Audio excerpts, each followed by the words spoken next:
merci beaucoup. min kami urub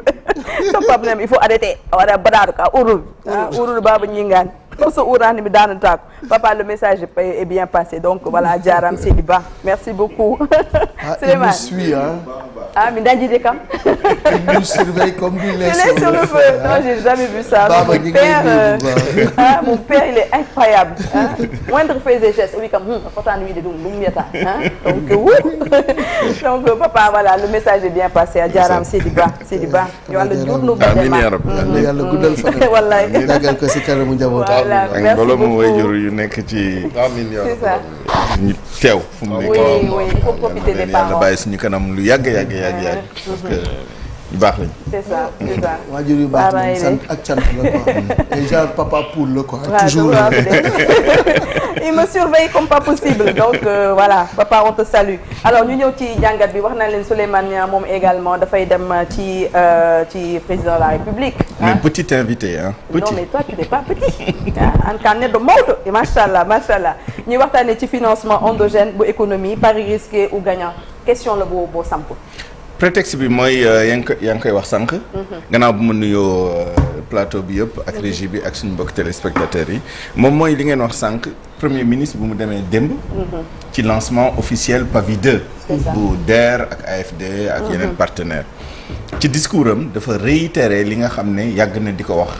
moom mooy que ni El Hadj Malick mu ngi koy wax ci revue de presse bi moom ci gis-gisam. Sénégal amul problème politique amul problème social problème économique la am. et que problème économique boobu li koy saafara moom mooy ñaar. benn suñu ressources yi ñu am yi mu dugg suñu gafaka. ñu bañ ko jéggaane moom mooy suñu ressources naturelles yi. ressources minières pétrolières gazières loolu benn pàcc la. waxtaan nañ ko fii lu yàgg c'est pas l'objet du débat aujourd'hui. beneen tànk bi moom mooy. xaw na sax daf benn du incident diplomatique waaye bi muy wax wolof la ko wax. moo di ni PAVI bi baax na jóge nañ 70 milliards dem ci 107 milliards waaye mébétam moom mooy ëllëg bu ñuy jël xaalis di ko dugal ci suñu ay entrepreneur di ko def ci suñu ay investissement ak yi ni mel li ci gën a bëri jóge ci suñu réew moom mooy financement endogène bi nga xam ne moom lay woote boobu ba léegi. d'ailleurs bi ñuy def agenda national de transformation moom mooy vision 2050 bi gis ngeen les besoins 18 000 milliards mais 60 ou 70% entre 60 et 70% liñ ci mëbët moom mooy xaalis bi jóge ci biir réew mi. attention faut ñu clarifier certaines choses lan mooy financement endogène wala dette intérieure wala bokk financement intérieur. boo jëlee par exemple dette bi bu ñu wax dette intérieure moom mooy bépp alal bu ñu lebal Sénégal quel que soit mode bi ñu libellé ko wala ñu war ko rembourser en monnaie locale moom mooy en CFA quel que soit ki la lebal fu mu dëkk c'est-à-dire institution mën na nekk biir Sénégal lebal la en dollar wala en euro bu amul exception parce que ay exception day am de temps en temps dañu considérer ne loolu dette extérieure la à l'inverse bu nekkee nii ki la lebal daf la lebal en CFA même bu nekkee États-Unis la dëkk bu amul exception dañu considérer ni dette intérieure la maintenant nag exception yi am na ci bii am na ci bële mais bi ma ciy jàpp rek parce que moom moo ëpp ci koppar moom mooy par exemple boo jëlee BOAD lim ñu abal quel que soit monnaie bu ñu ko libellé ak quel que soit monnaie bu ñu koy remboursé dañu considérer ne monnaie dette intérieure la FMI xaalis bu ñu lebal bi vous vous rappelez les 1000 et quelques milliards daf ko jaarale BCEAO retracé dañu considérer ni dette intérieure la bien que c'est un droit de tirage spéciaux libellé en devises étrangères etc. donc attention bu ñu wax financement endogène il faut ñu xool périmètre bi lan la donc voilà maintenant marché intérieur loolu mooy deuxième considération bi wala financement endogène moom mooy lu jógee ci frontière Sénégal yi kese wala ci marché régional UEMOA parce que loolu moom mooy marché intérieur moom mooy ñun suñu marché intérieur parce que CFA bi moo ko indi ça aussi il faut ñu indi ay clarification bu premier ministre di wax financement endogène il faut mu leeral aussi buy wax endogène ndax sénégalais yi nekk biir Sénégal ak yi nekk à l'extérieur moom mooy diaspora bi moo tax ñu wax c'est-à-dire approche nationale bi wala boog approche économique institutionnelle bi moom mooy ak communautaire moom mooy que ni suñu sous-région bi la ñu wax parce que day indi différence bu mag a mag a mag xaalis bu bëri bu ñu yëkkati fu mu nekk nii maa ngi koy wax keroog fii programmation bu ñu def pour ñun ñu lebu xaalis à travers le marché des titres d'État 1000 milliards la mais BCEAO lay jaar à travers UEMOA titres et cetera xam nga loolu boo ko teqee nga génnee ko parce que ñii di lebu moom mooy suñu banques yi suñu institutions financières yi suñu compagnie d'assurance yi ak yi ni mel ñoom ñooy souscrire notamment les banques waaye du banque Sénégal yi kese yeneen réew yi aussi seen banques yi seen institutions financières yi seen investisseurs institutionnels yi dañu souscrire suñu dette boobu même boo jëlee les obligations et les bons du trésor du ñun rek nga xam ñeneen ñoo xam ne dañ koy souscrire donc loolu moom mooy déjà en théorie clarification yi ñu mën a indi maintenant la question bu ñu posé moom mooy est-ce que c'est un pari risqué wala c'est un pari gagnant loolu pour nga tontu ko il faut nga xool les modèles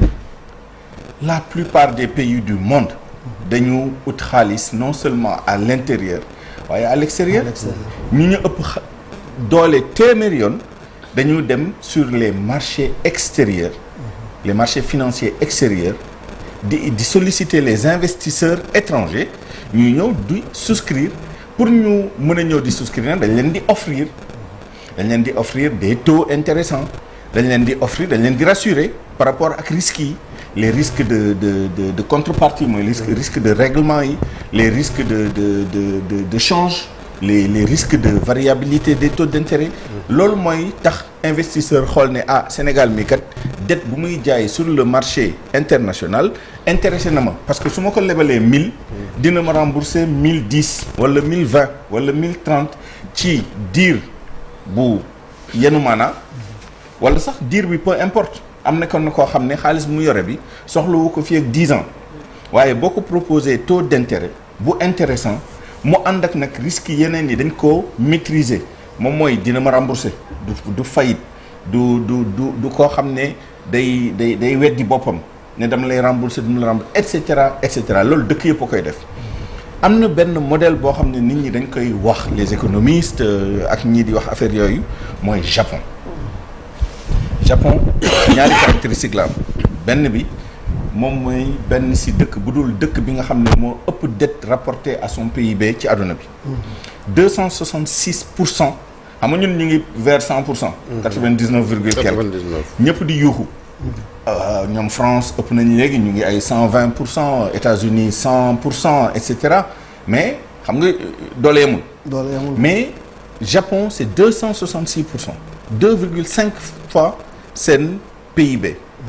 la ñu am dette waaye Japon beneen caractéristique bi moom mooy entre 85 et 90% seen endettement ci biir réew mi lay jóge sont les investisseurs institutionnels essentiellement la banque centrale du Japon et les banques commerciales. Le Japon dafa am monnaie boppam am banque centrale boppam et dañu souscrire à la dette publique. Les banques et les institutions financières en général et les investisseurs japonais ñoom ñoo ëpp lu ñu souscrire dettu Japon. Dettu Japon lu tax mu yokku parce que dans les années 90 c'était moins de 40%. muy yokk di yokk ba ñëw 266%. li ko waral moom mooy les dépenses de l'État dafa bëri. seen population dafa màgget. les dépenses sociales sont énormes. financer les retraites la santé des personnes âgées ak yi ni mel. sans compter que seen koom-koom il y a beaucoup d'épargne. Les gens épargnent beaucoup, les banques sont liquides, etc. te duñu consommer lu bëri parce que vu l'allongement de la durée de vie, l'incertitude, etc. épargne bi day gën a yokk investissement bi du bëri donc état bi pour stimuler la demande day soxla xaalis pour moom ci boppam lancer des projets donc est-ce que ñun structure boobu la ñu am pour l'instant non amaguñu maintenant les chiffres détaillés suñu dette nan la structure depuis le rapport de la Cour des comptes maa ngi koy signaler fii keroog on n'a plus le bulletin trimestriel donc xamuñu suñu dette nu mu composé yoo mais par construction en partant des derniers documents disponibles moom mooy deuxième semestre ou deuxième trimestre ou troisième trimestre 2024 boo jëlee suñu dette nu mu bindoo woon majorité bi boo ko jëlee par devise 67% dette étrangère 33% dette intérieure boo ko jëlee par créancier 73% c'est des étrangers li si des li moom mooy dette intérieure boo jëlee par devise li si gën a bëri euro la après dollar doog a ñëw après le yuan doog a ñëw ak yi ni mel donc suñu structure déjà comme bi ñuy am ñun ca jamono boobu noonu la bindee woon léegi nag avec rapport bi sous réserve maintenant de confirmation avec les procédures en cours ak yi ni mel dette bancaire bi ñëw na yokku ci te boo ko ci yokkee amaana dina diluer chiffres yooyu dette intérieure moom mooy ëpp et cetera mais lan mooy suñu capacité réelle à mobiliser des ressources quel que soit le périmètre considéré est-ce que c'est l'approche nationale sénégalo-sénégalais wala l'approche régionale moom mooy marché UEMOA bi quels sont les véritables moyens dont on dispose pour lii premier ministre au-delà du premier ministre lii gouvernement bi régime bi bëgg moom mooy sukkandiku ci suñu ay ressources benn moom mooy ci suñu ay ressources naturelles ak yi ni mel beneen bi mooy suñu ay investisseurs sur le marché national ça c'est une question boo xam ne am nañ début de réponse par exemple boo gisee dernier appel public à l'épargne bi ñu def avec Invictus ñu ne 405 milliards alors que ñun on avait besoin que de 150 et cetera. dugg na de xaalis boobu dugg na. alors voilà ça c'est une première question est-ce que xaalis bi dugg na et lan moo expliquer rush boobu et est-ce qu'on peut répliquer ça autant de fois qu'on voudra au fur et à mesure de nos besoins. Ça c'est une question. gis nañ ko ci diaspora on parle de diaspora bon également xëy na est-ce que du financement ngay wax naan endogène bi mën na nekk opportunité loolu aussi. waaw loolu tamit boo laajee les spécialistes dañ lay jox ay exemples benn banque fii sur de la place pour ne pas la nommer la BHS moo fi njëkk a lancé si je ne m'abuse les diaspora bonds qui avaient été souscrits c'est-à-dire ils avaient besoin de 20 milliards je pense et facilement ñu am 20 milliards yi. Donc potentiel baa ngi foofu. Maintenant encore une fois il y a une question d'information pour xam parce que mën nañu ko tuddee diaspora bond après il faut savoir qui a souscrit. Et ça aussi parce que am na benn fantasme bu am moom mooy le financement par les Sénégalais citoyens individuels et cetera. Évidemment xëy na boo yuuxu woon fii léegi nga ne dañoo soxla Sénégalais yi indi seen alal. L'histoire récente nous a montré que ni mën nga mobiliser Sénégalais yi ci financer un parti wala financer un projet wala yi ni mel mais capacité boobu fan la yem combien de fois on peut le faire bu ñuy wax investisseur c'est pas forcément l'investisseur individuel sénégalais bu yoree 100 000 am wala 200 000 am wala 1 million am boo xam ne mën na ko et cetera donc la réponse en quelque sorte elle dépend de l'information bi mu lay wax nii nan la souscription yooyu kan moo souscrire y compris dernière fois bi kan moo souscrire lan moo tax nit ñi ñëw est-ce que c'est le taux d'intérêt parce que à partir de ce moment-là ça devient compliqué taux d'intérêt yu yokku plus maintenant risque refinancement bi c'est-à-dire les délais échéanciers yi lan mooy durée moyenne de remboursement autour de quelle échéance le nekk plus muy gàtt plus muy risqué ak yi ni mel ça c'est des considérations yoo xam ne dalay jox information sur la capacité sur les 18 000 milliards yu ñuy wax yi nga mën a mobiliser l'épargne wala boog nga mën a mobiliser les investisseurs locaux au sens restrictif ou au sens large. Et ça on le verra dans les années à venir dans les mois à venir. Peut-être une dernière question. Oui, il doit aller à la cérémonie. Le PM dafa am ñaari termes yu am solo yu mu wax muy industrialisation nationale ak souveraineté économique mu nekk nag lu nga xam ne bëgg-bëgg la gis-gis la vision la mais yan condition moo war a daje pour ñu mën a egg ci niveau boobu nga xam ne ñoom moom la ñu tracé.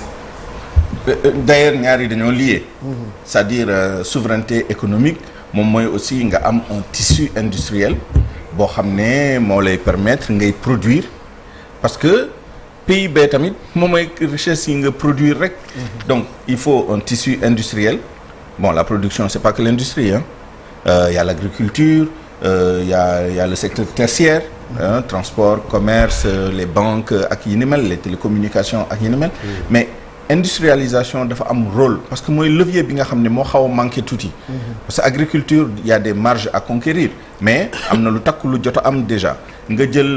le secteur tertiaire d'ailleurs moom moo porté suñu croissance loolu tamit am na lu bëri loo xam ne am na ci en termes de mise à niveau. Industrialisation la ñu war a gën a yokk en dehors de ce qui existe aussi hein, parce que on a aussi des industries cimenterie bi xam nañ li si nekk nga jël industrie lourde lu mel ni ay ICS ak yi ni mel xam nañ li ci nekk mais on les compte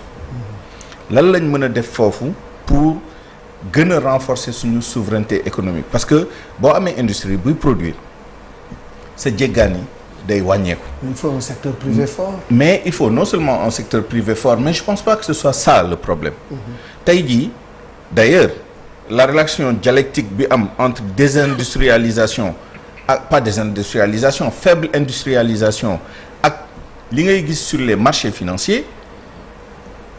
investisseurs yi la.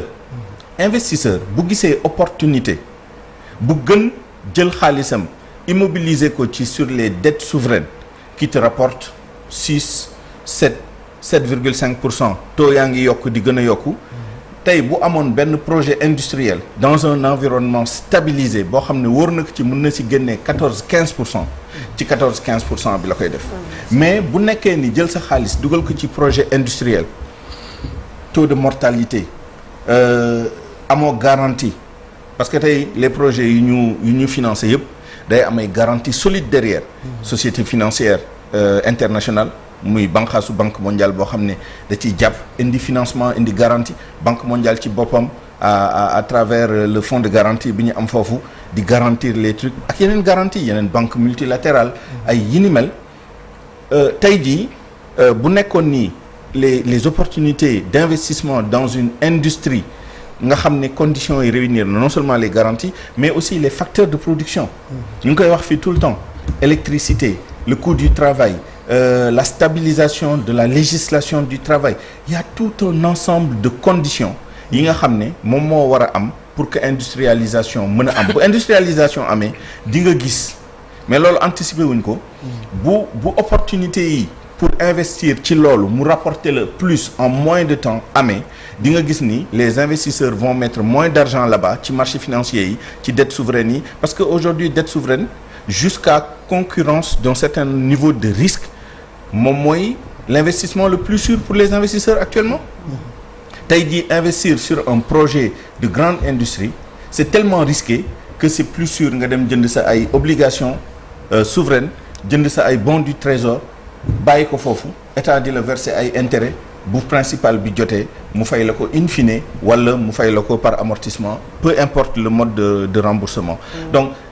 souveraineté économique ak industrialisation am na lien mais lien bi yemul foofu dafa egg aussi ci lii xew actuellement ak vision bi ñu am bi yooyu yëpp nag il faut nga régler ndew ko dans un mouvement d'ensemble et yooyu yëpp équilibre la et il me semble si je peux me permettre un point de vue personnel moom mooy que ni vision ak approche économique boobu parfois mooy xaw a manquer dans les déclarations et dans les intentions ngay gis ni dañuy jóg rek ni dañoo bëgg def lii mais def lii day dugg dans un ensemble cohérent moom mooy vision économique bi loolu laal rek am na njeexital ci leneen yi boo nee man damay jël samay ay ressources dafa am li may mujjee d'ailleurs tey jii nga ne je ne me focalise que sur les ressources internes wala boog bugguma dette nañu fexe ba lépp lu ñu dépenser dafa fekk dañ ko jëlee ci suñu ay ressources et cetera benn bi moom mooy effet de levier de la dette tey jii loolu logique financière la un peu économique mais logique financière la téléphone bi su ma ko mënee jënd 200 000 ak sama xaalis ak su ma ko mënee jënd 210 000 ak boo xam ne 100 000 bi dañ ma koy lebal beneen 110 000 bi man maa koy dugal dans une logique financière ma lebu 100 000 jënd ko 210 000 jaay ko 250 000 moo ma ëppal njëriñ donc ça c'est un élément beneen élément bi moom mooy mais da nga soxla de l'argent en devise soit par tes exportations soit par les partenariats yi ngay am soit par xaalis bi ngay jéggaane di ko indi et cetera pour aussi parce que ñun suñu économie xoolal nu mu tëddee la plupart de ce qu'on consomme dañ koy importer pour importer il faut avoir des devises des devises ça ne s'invente pas doo yore sa planche à billets di tirer ay dollars wala ay yens wala ay et cetera donc loolu yëpp c'est une logique d'ensemble boo xam ne équilibre la laajte te équilibre boobu c'est pas du jour au lendemain et c'est surtout pas à coup de déclaration et d'incantation nga koy am il faut vraiment que ñu bàyyi xel ci ni tout est un ensemble te amul dara lu sotti en quelques années il faut vraiment avoir une approche systématique mu bañ a nekk rek des déclarations d'intention comme ça ça ne suffit pas. c'est ça merci beaucoup Souleymane dañ lay yeewi comme ça nga mën a dem ci ma jaar si bunt bi nekk si gannaaw loolu la ñu wax nee nañu su ma ñëwee naa jaar si gannaaw ci ginnaaw waaw am na benn bunt bu ndaw bu fa nekk boo xam ne pour non justement c'est pour ne pas passer par la voie principale fi nga xam ne foofu la kilifa yi di jaar et je suis tout à fait à l'aise avec ça